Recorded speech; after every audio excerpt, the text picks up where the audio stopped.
नमस्कार, know your company में आपका स्वागत है।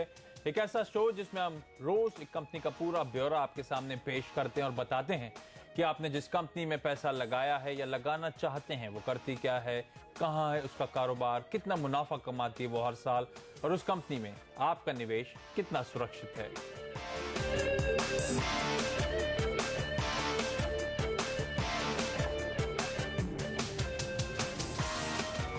और न्यू ईयर कंपनी में आज हमारे रडार पर होने वाली है एसएल प्रोपैक, और इस कंपनी के वीसी और एमडी मिस्टर अशोक कुमार गोयल होंगे हमारे साथ कार्यक्रम में आगे।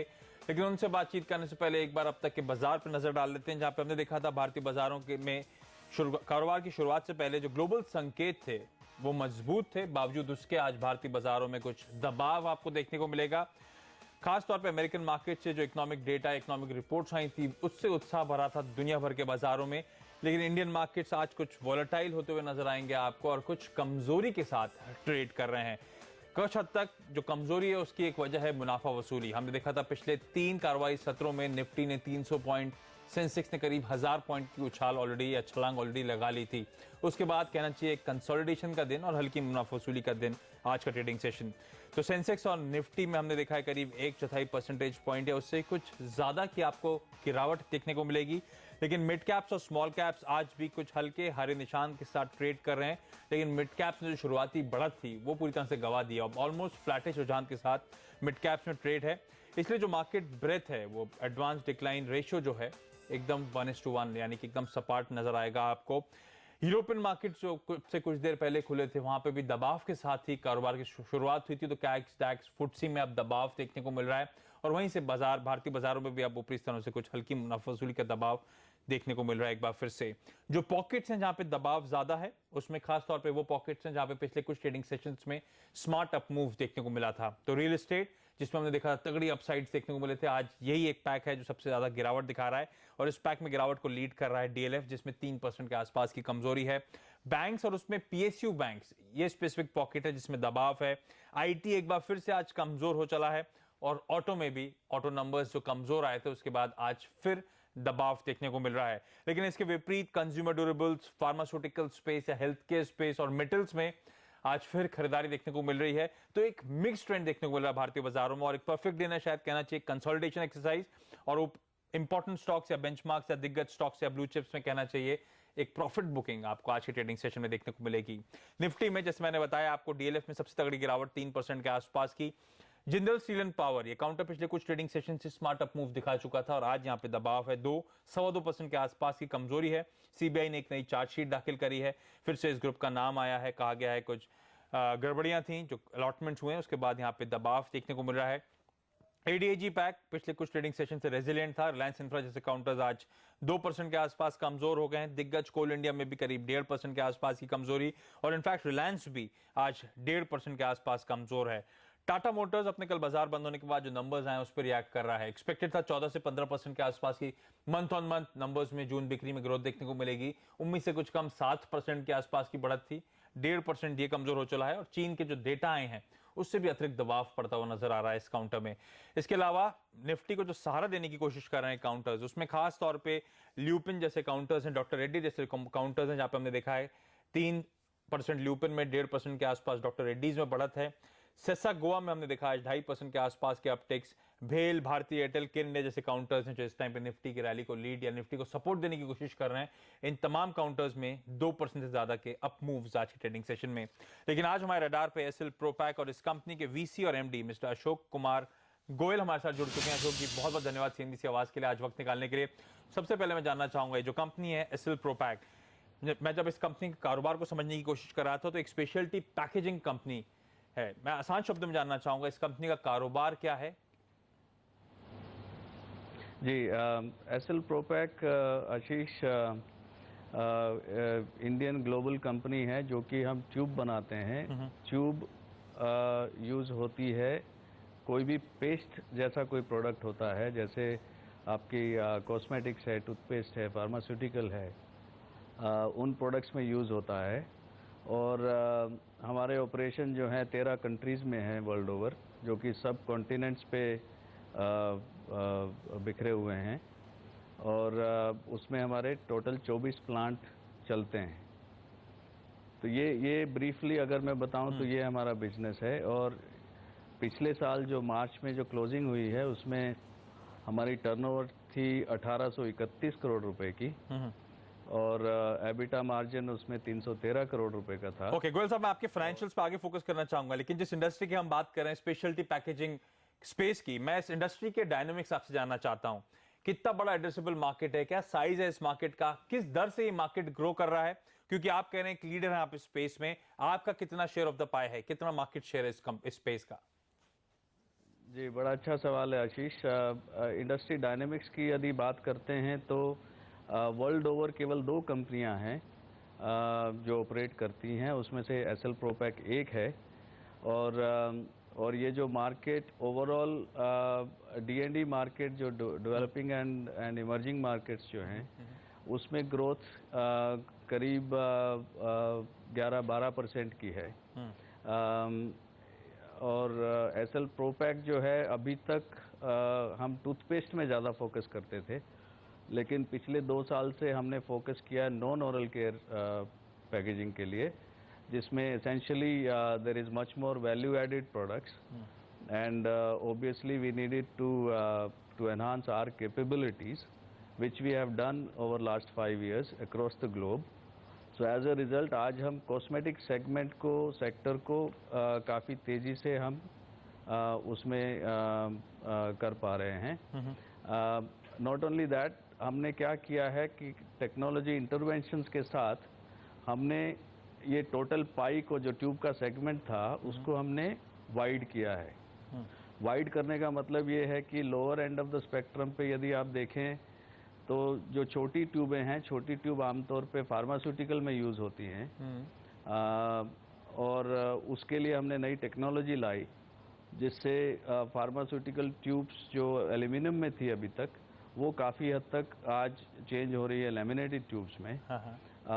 दूसरी तरफ यदि आप देखें तो बॉटल्स थी जो कि बड़ी पैकेजिंग, बड़ा साइज पैकेजिंग था, उसमें हमने फिर नई टेक्नोलॉजी लाई जिसमें हम बॉटल्स को ट्यूब में कन्वर्ट कर सकते हैं। ओके सो इस तरीके से हम टोटल ट्यूब की जो पाई है वर्ल्ड वाइड हमने एक्सपेंड की है। सर, आप कह रहे हैं न्यू मार्केट्स आपने एक्सप्लोर करे, नए प्रोडक्ट्स लाने की आपने कोशिश करी, क्योंकि आपने कहा आपके 13 कंट्रीज में ऑपरेशंस हैं, आपके कारोबार काफी हद तक फैला हुआ है। मैं जानना चाहता हूं क्योंकि कई सारी ज्योग्राफीज जहां पे आप फोकस करते हैं वहां पे एक तगड़ा स्लो डाउन देखने को मिल रहा है, काफी ज्यादा कंसर्न्स एमिनेट हो रहे हैं। इस जो स्लो डाउन है इससे कितना हद तक इस इंडस्ट्री पे इंपैक्ट पड़ रहा है, और इंटर्न एसएल प्रोपैक जिसकी हम आज बात कर रहे हैं, इस कंपनी कारोबार पे स्लो डाउन का कितना इंपैक्ट देखने को मिला है? जी, ये भी बड़ा अच्छा सवाल है। इसमें जो सबसे ज़्यादा स्ट्रेस मार्केट में है वो यूरोप में है। उसमें यदि आप देखें एसएल प्रोपैक का यूरोप में साइज अपने आप में कोई बहुत बड़ा नहीं है, पहली बात तो, इसलिए केवल सिंपलिस्टिकली यदि हम उसको देखें तो एसएल प्रोपैक के ऊपर उसका कोई इम्पैक्ट नहीं है। ओके दूसरी तरफ क्योंकि यूरोपियन मार्केट स्ट्रेस्ड है तो वहाँ जो रीजनल प्लेयर या लोकल प्लेयर्स हैं जो कि हमारी इंडस्ट्री में हैं, ट्यूब बनाते हैं, वो स्ट्रेस में हैं। और वो स्ट्रेस में होने के कारण हमारे पास we are gaining market share in Europe. As a result we are growing in Europe contrary to the belief कि भी market is bad. So for us it is actually an opportunity and therefore we are growing in that market. जब आप कह रहे हैं slow down का कोई खास इंपैक्ट आपकी कंपनी के कारोबार पे देखने को नहीं मिला, इसका क्या मतलब है, कैसे डिसाइफर करूं? वॉल्यूम ग्रोथ में कोई कमी नहीं आई है, प्राइसिंग पावर अभी भी इंटैक्ट है, और जो प्राइसिंग प्रेशर अगर आता भी है तो आप आसानी से उसे पास ऑन कर पाते हैं? हाँ जी, ये इसमें क्या है कि एक तो एफएमसीजी सेक्टर को हम बेसिकली रिप्रेजेंट करते हैं, और यदि आप एफएमसीजी सेक्टर देखें तो वहाँ कॉन्ट्रैक्शन कहीं भी नहीं है। और यूरोप में यदि 2-3% की है तो उस पर हमें कोई मेजर इम्पैक्ट नहीं है। सो पहली बात तो ये है कि जहाँ एफएमसीजी सेक्टर चलता है वैसे ही हम चलते हैं। सो हमारी पैरिटी एफएमसीजी सेक्टर से होती है, ना कि pure packaging play in that sense. Okay पहली बात 2-3% कॉन्ट्रैक्शन हुई भी है तो मेरा साइज इतना छोटा था कि मुझे कोई इम्पैक्ट उसका नहीं है, बल्कि मुझे ग्रोथ अपॉर्चुनिटी मिल रही है उसमें। सर, आपने यूरोप की बार बार बात करी, एक मैंने पढ़ा था पिछली बार फाइनेंशियल्स में वन ऑफ एक्सपेंसेस वहां पे देखने को मिले थे, अब क्या वहां पे सैनिटी वापस लौटती हुई नजर आएगी? और दूसरा क्योंकि हम ग्लोबल मार्केट्स या ग्लोबल एक्सपेंशन की बात कर रहे हैं आपकी, या फिर जो आप दुनिया भर में ऑपरेट करते हैं, तो रुपए में कमजोरी का किस तरह से असर पड़ता है, क्योंकि रुपए आप रिकॉर्ड लोज के आसपास अब ट्रेड कर रहा है? जी, बिल्कुल ठीक कहा आपने।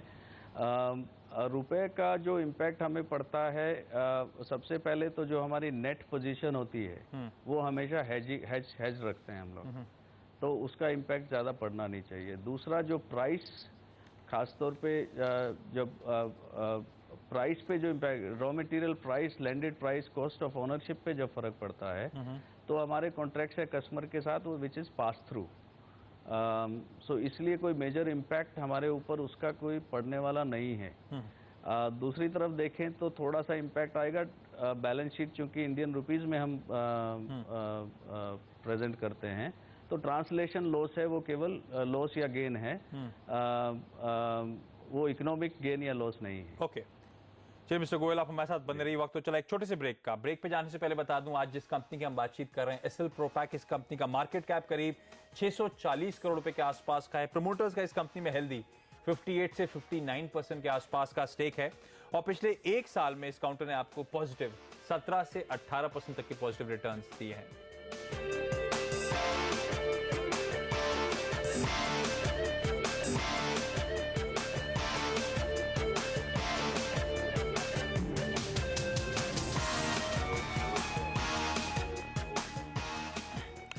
ब्रेक के बाद आपका स्वागत है, और आज हमारे रडार पे एसएल प्रोपैक और इस कंपनी के वीसी और एमडी मिस्टर अशोक कुमार गोयल हमारे साथ बने हुए हैं।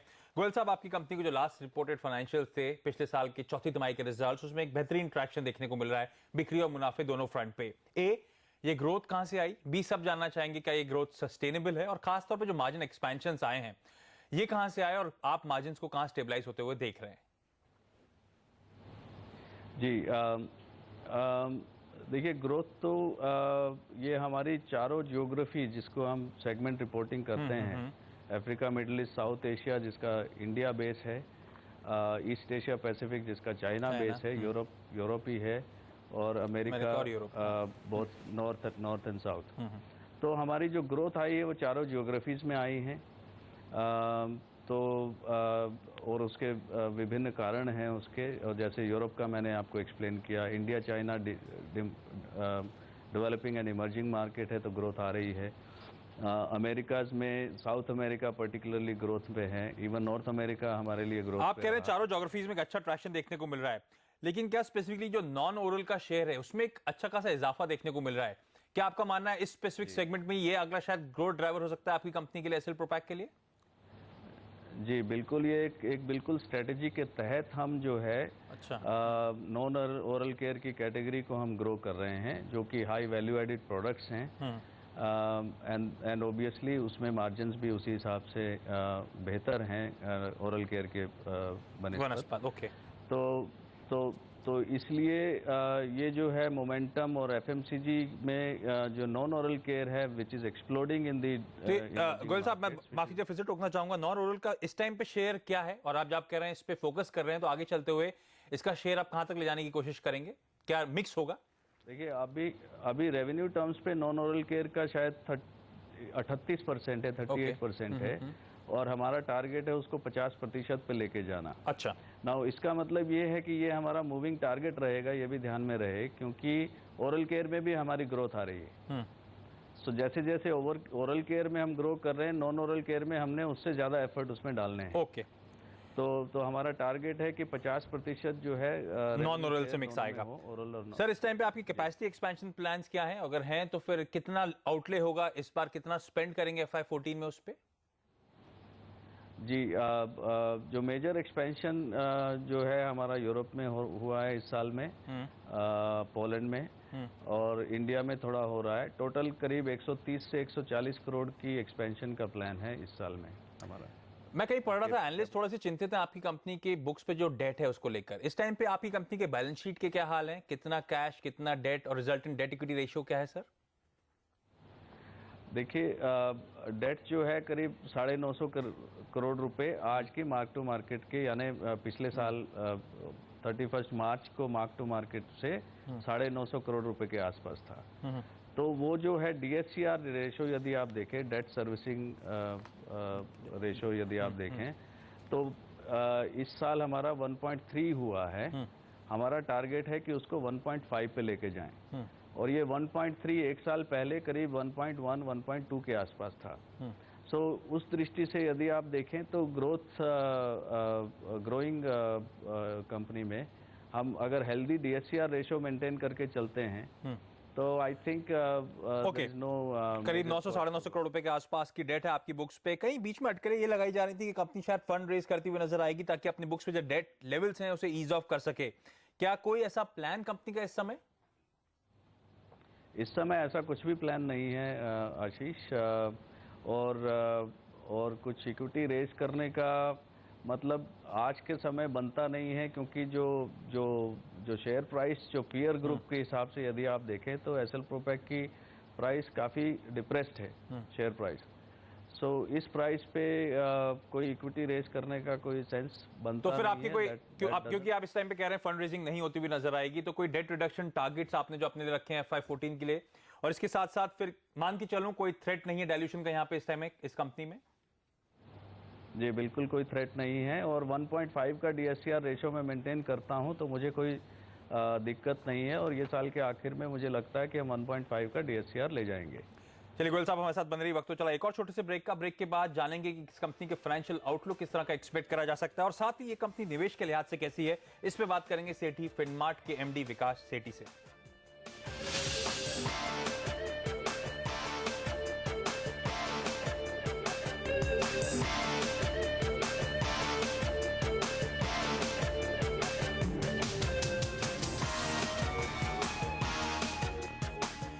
ब्रेक के बाद एक बार फिर से स्वागत है आपका, और आज हमारे रडार पे एसएल प्रोपैक और इस कंपनी के VC और MD मिस्टर अशोक कुमार गोयल हमारे साथ बने हुए हैं। गोयल साहब, जो बीता फाइनेंशियल ईयर था, Q4 की हमने बात करी थी, लेकिन पूरा वित्त वर्ष आपकी कंपनी के लिए अच्छा परफॉर्मेंस देखने को मिला। मुनाफे में मेरे ख्याल से अच्छा खासा 60% के आसपास का जंप था। लेकिन जब मैं पिछले 3-4 साल का थोड़ी लंबे होराइजन के फाइनेंशियल्स को एनालाइज करता हूं तो एक सपाट ग्रोथ, CAGR ग्रोथ देखने को मिलती है। बिक्री में 3% के आसपास, मुनाफे में 10 से 11% की सालाना बढ़त देखने को मिली है। कोई भी स्टेक होल्डर, कोई भी शेयर होल्डर जानना चाहेगा, जब आप कॉन्फिडेंट है इस कंपनी के कारोबार और आगे के आउटलुक को लेकर, किस तरह की ग्रोथ आगे एक्सपेक्ट करी जाए? क्या FY13 की परफॉर्मेंस सस्टेनेबल है, और लंबी अवधि में किस तरह का ग्रोथ नंबर आप पैक करेंगे? जी बिल्कुल। जो FY13 में हमारा टारगेट है 12 से 15% टॉप लाइन ग्रो करने का, और प्रॉफिट जो है कम से कम 100 करोड़ रुपया प्रॉफिट आफ्टर टैक्स होना चाहिए। और उसके अगले साल यदि आप देखें 2 साल होराइजन पे, तो मैं देखता हूं कि कंपनी $500 मिलियन की टॉप लाइन कंपनी की होनी ही चाहिए। उसके लिए हमने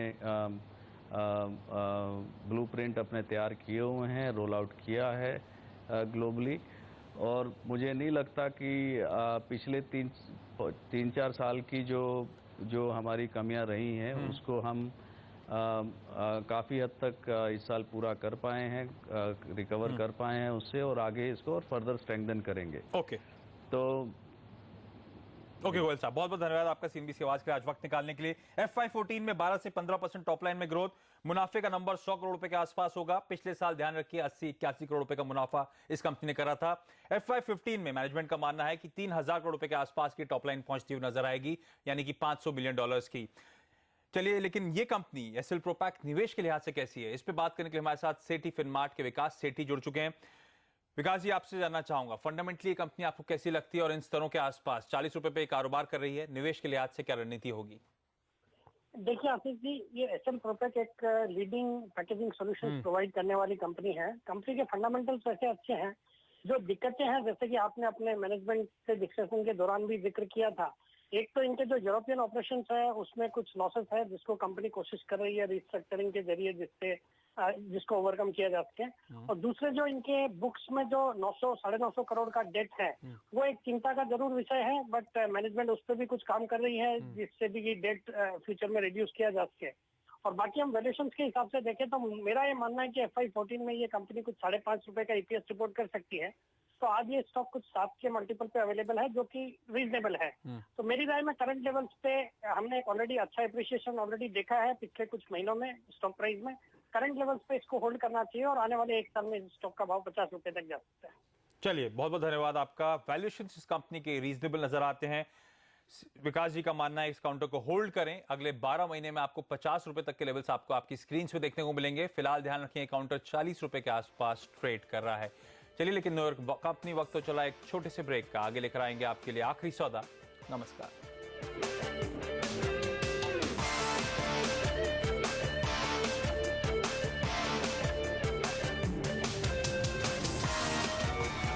नई और बदलती हुई दुनिया में बदल गए हैं विदेश नीति के मायने। जो भी कूटनीति है उसका सीधा सीधा संबंध हमारी राष्ट्रीय सोच से और एक राष्ट्रीय परिप्रेक्ष्य से है। और चूंकि विदेश नीति का गहरा वास्ता है हमारी आपकी जिंदगी से, इसीलिए सीएनबीसी आवाज लगा रहा है डिप्लोमेसी का ये महाकुंभ यानी फॉरेन पॉलिसी क्लासरूम। आप सब आए इस महाकुंभ में स्नान करें, स्नान उस गंगा जल में करें, ऐसी गंगा धारा में करें जो विद्वानों की भी है, जो आम लोगों की भी है, और जहां पर भारतीय सोच और भारतीय परिप्रेक्ष्य पर हम लोग आपस में मिलकर चर्चा करेंगे।